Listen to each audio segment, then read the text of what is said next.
সাহেব তিনিও মিলাদ গান করেছেন না করেছেন। কুয়েতের শেখ রেফাই সাহেব আসলেন, তিনিও করলেন। পাকিস্তান থেকে ডক্টর আল্লামা তাহিরুল কাদির সাহেব এসেছেন। আজও রামপুর থেকে আমাদের মাশায়েখগণ এসেছেন। মক্কা শরীফের বুজুর্গ আমাদেরকে নিয়ে জ্ঞান করলেন। বিশ্বের সর্বত্র আহলে সুন্নাত ওয়াল জামাতের নিকট যে আমল সমাদৃত, সাহেবুল্লাহ তার বাইরে ছিলেন না। আচ্ছা, আমি বিশেষভাবে অনুরোধ জানাচ্ছি যে আমাদের সংগঠন, মসলক, সাহেবুল্লাহর মুহিব্বিন, মুরিদিন, বিভিন্ন সোসাইটি সমিতির পক্ষ থেকে 2 ও 3 মার্চ যদি কোনো কর্মসূচি ইতিমধ্যে আপনারা গ্রহণ করেও থাকেন, সেই কর্মসূচিকে স্থগিত অথবা পরিবর্তন করে নেবেন। আমরা চাই যে 2-3 মার্চ আমাদের সাহেবুল্লাহর সংশ্লিষ্ট কোনো জায়গায়, কোনো প্রতিষ্ঠানে, কোনো মুহিব্বিন মুরিদিনদের দ্বারা অন্য কোথাও কোনো মাহফিল যেন অনুষ্ঠিত না হয়। আপনারা এ বিষয়ে একমত আছেন তো ইনশাআল্লাহ? এবং সকল ওয়াইজিনে কেরামদের নিকট আমাদের গুজারিশ, আপনারা যথাসময়ে সেখানকার স্টেজে আপনারা উপস্থিত থাকবেন। আপনারাও যদি আপনাদের প্রোগ্রাম শিডিউল দিয়ে থাকেন, সেটাকে আপনারা পরিবর্তন অথবা স্থগিত করে নেবেন। এই দিন কোথাও যেন কোনো মাহফিল অনুষ্ঠিত না হয়। আমি এই ব্যাপারে সকলের এবং সকল ওয়াইজিনে কেরাম, সকল মজলিসে এই দাওয়াত পৌঁছানোর জন্য আহ্বান জানাচ্ছি। আশা করি ইনশাআল্লাহ আগামী 19 তারিখ আমাদের একটা প্রস্তুতি মিটিংও রয়েছে, সেখানে দায়িত্বশীল বৃন্দ অন্যান্য কর্মসূচি গ্রহণ করবেন, বুঝে নেবেন। এখন আপনাদের সামনে সংক্ষিপ্ত বক্তব্য নিয়ে আসছেন রামপুর থেকে আগত সাহেবুল্লাহ রহমতুল্লাহ আলাইহির হাদিসের অন্যতম উস্তাদ এবং যিনি ভারতবর্ষের বিশিষ্ট মুহাদ্দিসিনে কেরামদের উস্তাদ, ভারত নন্দিত নয় উপমহাদেশের নন্দিত একজন উস্তাদুল আসাতেজা, আল্লামা খতিবে আজম আল্লামা ওয়াজিউদ্দিন রামপুরি রহমতুল্লাহ আলাইহির সুযোগ্য নাতি, রামপুর থেকে প্রকাশিত, উত্তরপ্রদেশ থেকে প্রকাশিত মাসিক ডিআই ওয়াজির সম্মানিত সম্পাদক, এডিটর আল্লামা ডক্টর শাহিরুল্লাহ খান দামাত বারাকাতুহু। তার সংক্ষিপ্ত বক্তব্যের পর তার ভাতিজা, আমাদের সকলের পরিচিত ডক্টর আল্লামা মুজাহিরুল্লাহ খান সাহেব রহমতুল্লাহ আলাইহি, যিনি বছর খানেক আগে একটি সড়ক দুর্ঘটনায় ইন্তেকাল করেছিলেন। তাকে আপনারা সারে রিসালাত মাহফিলে দেখেছেন। তিনি হচ্ছেন ডক্টর শাহিরুল্লাহ খান সাহেবের বড় ভাই। তিনি সড়ক দুর্ঘটনায় ইন্তেকাল করেছেন। তার এক সাহেবজাদা এখানে এসেছেন, তিনিও সংক্ষিপ্ত কিছু বলবেন। আর তারপর তাদের ডক্টর শাহিরুল্লাহ খান সাহেবের আরেক ভাতিজা, যিনি বড় মুহাদ্দিস, মুফতি, যিনি রামপুরস্থ দারুল উলুম ফুরকানিয়া একজন অন্যতম শিক্ষক, তিনি আমাদের নিকট তার বয়ান পেশ করবেন। আপনারা সকলে বসে পড়ুন এবং যারা স্থানচ্যুত হতে চান তাড়াতাড়ি চলে যান, কারণ বিদেশি মেহমান, তাদের সম্মানার্থে আমাদের মাহফিলের সৌন্দর্য রক্ষা করা একান্তই প্রয়োজন। আমি এখন আপনারা সবাই নীরব হন। এখন আপনাদের সামনে সংক্ষিপ্ত বক্তব্য নিয়ে আসছেন ভারতের উত্তরপ্রদেশের রামপুরের ডক্টর শাহিরুল্লাহ খান, যিনি মাহনামায় ডিআই ওয়াজির, মাসিক ডিআই ওয়াজির সম্মানিত সম্পাদক। তার সংক্ষিপ্ত বক্তব্য পেশ করবেন। আগে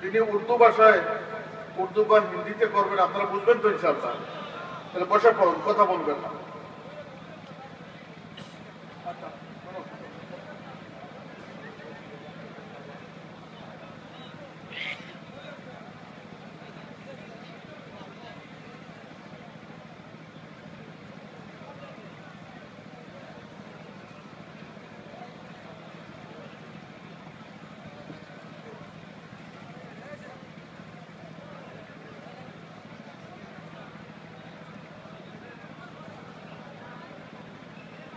نحمده ونصلي ونسلم على رسوله الكريم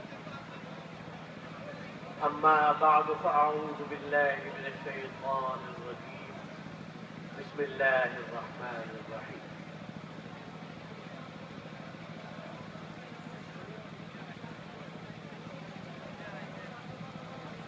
حاضرین مجلس،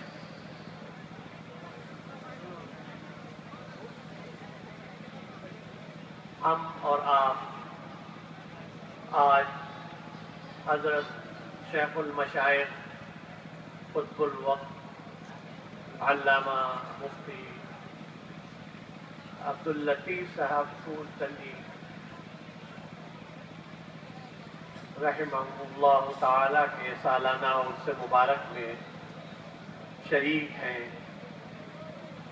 ہمارے لیے یہ بڑی سعادت اور خوشی کا موقع ہے کہ آج ہم اس مبارک اور موقع پر ان کے صاحبزادگان والا تبار، ان کے جانشین اور خلیفہ حضرت مولانا علامہ شاہ عماد الدین صاحب مدظ اللہ العالی اور ان کے دوسرے برادران گرامی حضرت مولانا نجم الدین صاحب، حضرت مولانا قمر الدین صاحب اور ہمارے محترم جناب مولانا حسام الدین صاحب کی دعوت پر یہاں پھول تلی میں حاضر ہیں۔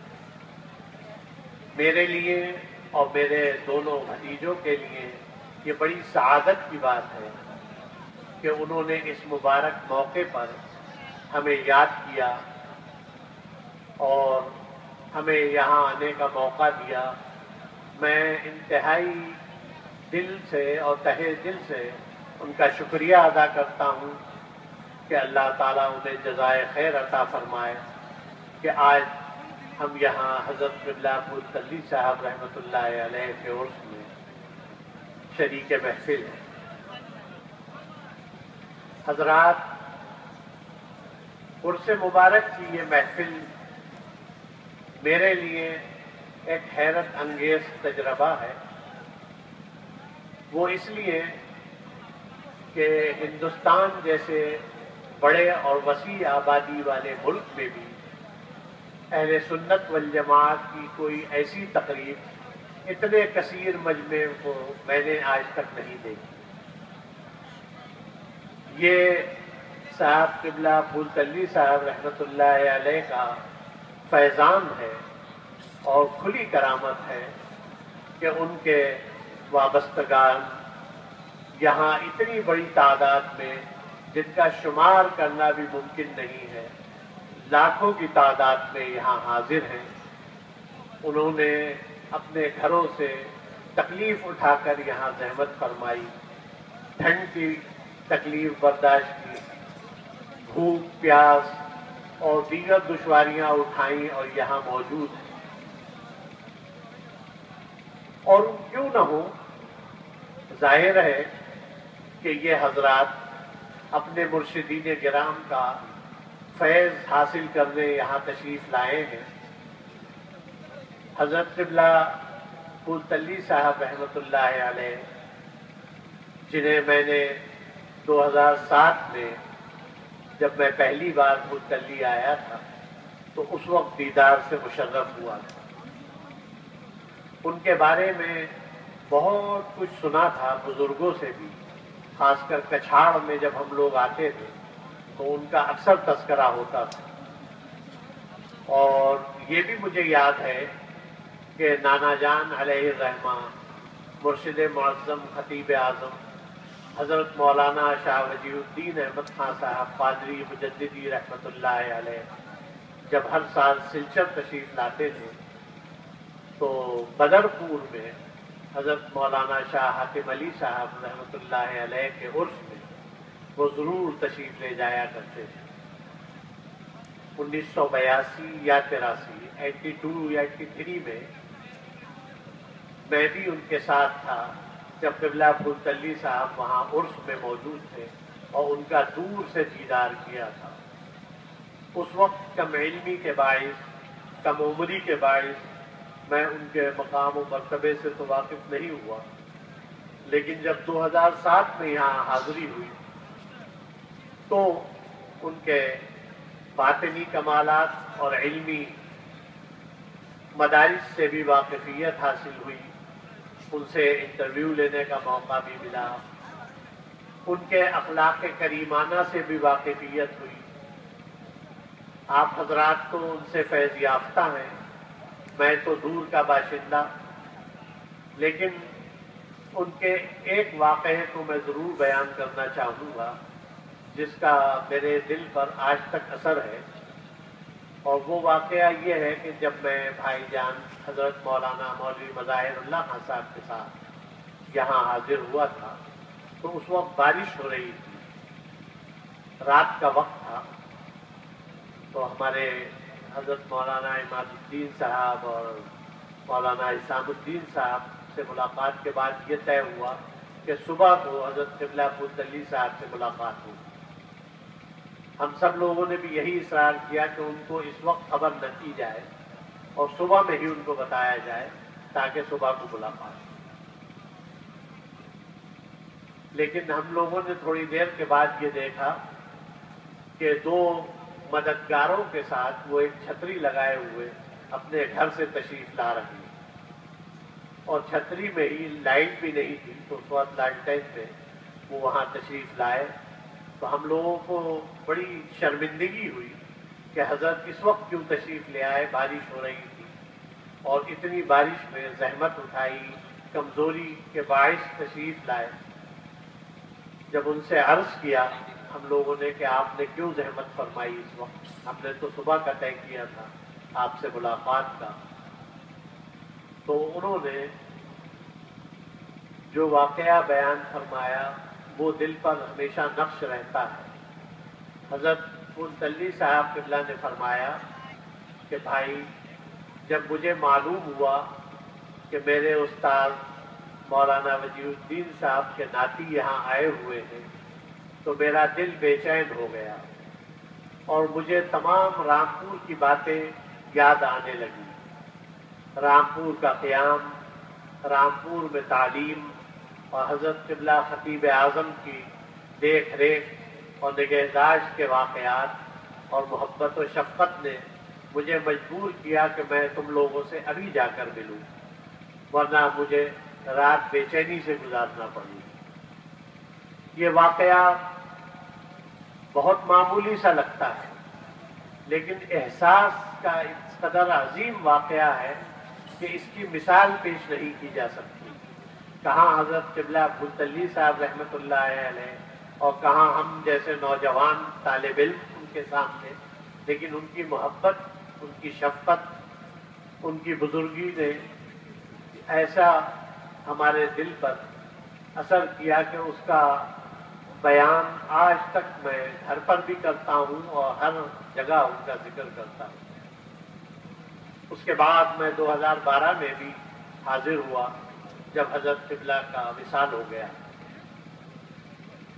ظاہری طور پر پردہ فرمانے کے بعد وہ ہمارے درمیان جسمانی طور پر تو موجود نہیں ہے، لیکن ہم لوگوں کا عقیدہ یہ ہے کہ ہرگز نمیر ادا کے دلش زندہ شد بعشق، ہرگز نمیر ادا کے دلش زندہ شد بعشق، سب تست بر جرید عالم دوام ماں، با کمال کبھی مرا نہیں کرتے، با کمال ہمیشہ زندہ رہتے ہیں، اور انتقال کے بعد تو ان کو بہت زیادہ روحانی طاقت مزید حاصل ہو جاتی ہے۔ چنانچہ آج کی جو محفل ہے، میرا عقیدہ یہ ہے کہ ان کے عرس کی یہ محفل یقیناً وہ اپنی آنکھوں سے دیکھ رہے ہوں گے، بلکہ شاعر کی زبان میں اگر کہا جائے تو یہ بھی کہہ سکتے ہیں کہ جن کی محفل ہے وہ محفل میں ضرور آتے ہیں، جن کی محفل ہے وہ محفل میں ضرور آتے ہیں، یقیناً وہ روحانی اعتبار سے اس محفل میں موجود ہیں، لیکن ہماری آنکھیں ان کو نہیں دیکھ سکتی، کیونکہ یہ ہماری آنکھوں کا قصور ہے۔ جو چمک رہا ہے چہار سو، قمر عرب کا وہ نور ہے جو چمک رہا ہے چہار سو، قمر عرب کا وہ نور ہے جو نظر نہ آئے تجھے کہیں تو تیری نظر کا قصور ہے۔ یہ دراصل ہماری نظر کا قصور ہے، ورنہ ان کی یہ محفل ہے۔